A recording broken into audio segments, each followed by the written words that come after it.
बिगाड़ा काम बिगाड़ा। 3 बहुओं के रवैये से सासू माँ बहुत परेशान थी। दरअसल बात ये थी कि तीनों बहुओं में किसी बात को लेकर अनबन हो गई थी। तब से ही तीनों एक दूसरे से मुंह फुलाए रहती थी। ना कोई सीधे मुंह किसी से बात करती, ना किसी का कहना मानती। पड़ोसी भी इस बात को जानते थे और जाने कैसे कैसे बातें भी करते। इसीलिए सासू माँ ने तीनों बहुओं को तुरंत अपने कमरे में बुलाया। मैं कई दिनों से देख रही हूँ, तुम तीनों अलग अलग सारे काम कर रही हो। ये सब नहीं चलेगा, तीनों को मिलकर ही काम करना पड़ेगा। सास की बात सुनकर एकदम से बड़ी बहू बोल उठती है। नहीं मम्मी जी, मैं इन दोनों के साथ कुछ नहीं कर सकती। मैं इस घर की बड़ी बहू हूँ, फिर भी ये मेरा कहना बिल्कुल भी नहीं मानती।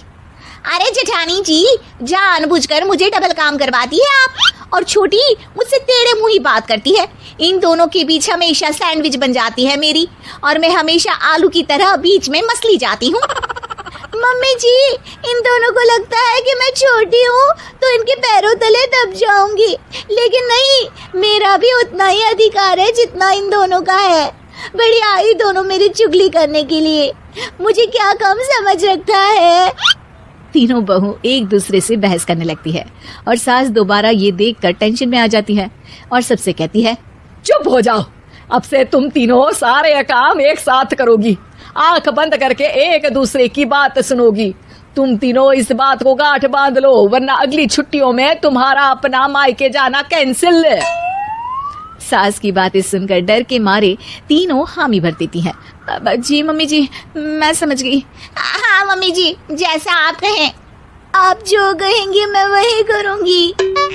तीनों बहू सास की बात को गांठ बांध लेती है और वादा करती है कि अब से सारे काम वो तीनों एक साथ मिलकर ही करेंगी। ये सब देखकर सास खुश हो जाती है और वहाँ से चली जाती है। नीचे जाकर वो देखती है कि घर में शर्मा जी आए हुए होते हैं। सास जोर से आवाज लगाकर कहती है, अरे बहू, जरा चाय बनाकर तो लाना, शर्मा जी आए हैं। सास की बात सुनकर तीनों बहू तुरंत किचन की ओर भागती है और चाय बनाना शुरू कर देती है। मुझे तो एकदम मसाले वाली कड़क चाय पसंद है, तो हम शर्मा जी के लिए मसाले वाली चाय ही बनाएंगे। अरे नहीं दीदी, गर्मी के मौसम में मसाला चाय कौन पीता है? मैं तो शर्मा जी के लिए इलायची वाली चाय ही बनाऊंगी। ये कैसी बात कर रही हैं आप दोनों?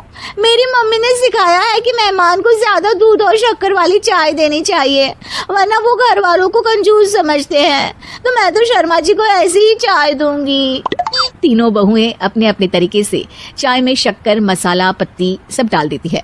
उबलने के बाद तीनों मिलकर चाय बाहर लेकर जाती है और शर्मा जी और सासू माँ को देती हैं।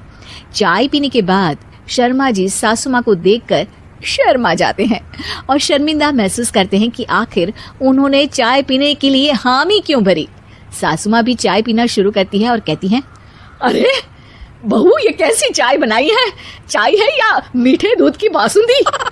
हाँ, चाय अच्छी नहीं लगी क्या? कोई बात नहीं, हम पराठा बनाकर लाते हैं। चलो चलो अंदर। हाँ हाँ चलो। हाँ आती हूँ मैं भी।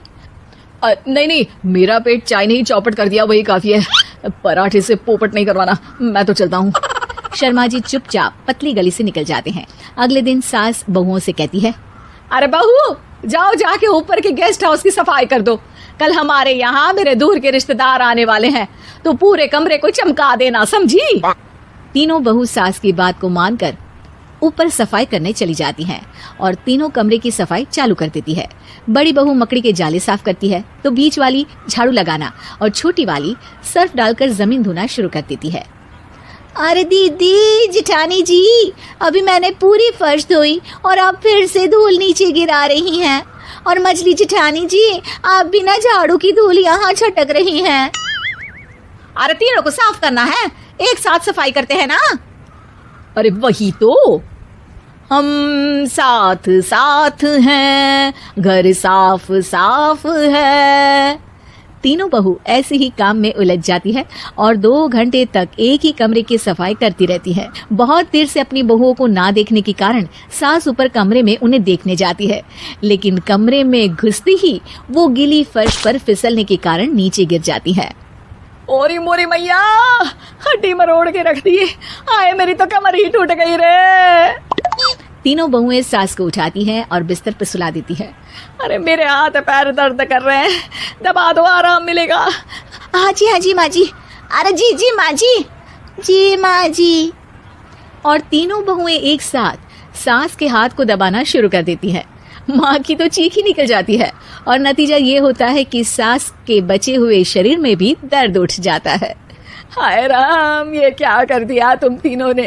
अरे मेरी तो किस्मत ही फूटी है कि तुम जैसी बहुएं मुझे मिली। हे भगवान, पूरे शरीर में दर्द बढ़ गया है। अब तो पता नहीं कि चल भी पाऊंगी या नहीं। माफ करो, मुझे गलती हो गई मुझसे कि तुम तीनों को एक साथ काम करने के लिए बोला। सोचा था तीनों मिलकर अच्छे से काम करेगी, लेकिन बड़े बुजुर्ग सही कहते थे कि 3 तिगाड़ा काम बिगाड़ा। तुम लोगों ने ये बात ना आज साबित करके दिखा दी। तुम तीनों को तो समझाना यानी मानो भैंस के आगे बीन बजाना है। तुम्हें अकेले अकेले काम करना है ना, तो अब से तुम अकेले ही अपना अपना काम करो। तीनों बहुएं वहां से जाने लगती है। अरे कहाँ जा रही हो? आप ही ने तो कहा कि अपना अपना काम करो, तो मुझे मुल्तानी मिट्टी लगानी है। अरे मुझे भी तो नेल पॉलिश लगानी है। मुझे ना मेहंदी लगानी है। सास अपना सर पीट लेती है और कहती है, अरे मुझे भी लगाना है कुछ। क्या माँ जी, क्या माँ जी? क्या माँ जी? तुम्हारे घर वालों को फोन तुम्हारी हरकतें बताने